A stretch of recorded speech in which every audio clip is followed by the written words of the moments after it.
Hello, I'm Paddy from creativemedia.org.uk and I'm here with a zero waste fix for shoes like Crocs and other shoes with sort of soft rubbery soles like this.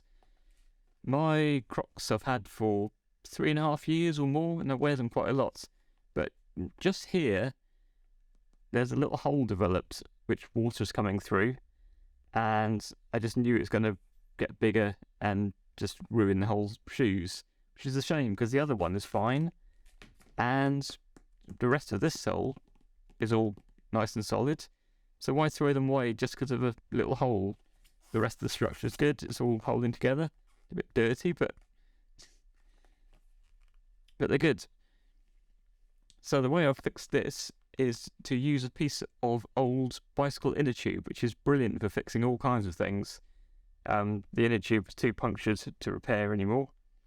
But I tried sticking it on the bottom originally. I've made a patch here, stuck it on with some Evo-Stik, which is a contact adhesive and flexible, which should make it ideal for fixing shoes, but the patch didn't stay on for more than a day or two and it's vanished somewhere, which is a real shame. So I had a brainwave of trying it on the inside instead.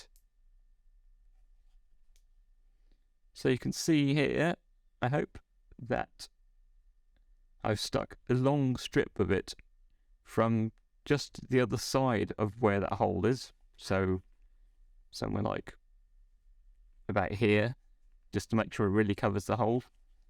And I'm going all the way up to where the heel of my foot is roughly. So that's quite a long strip.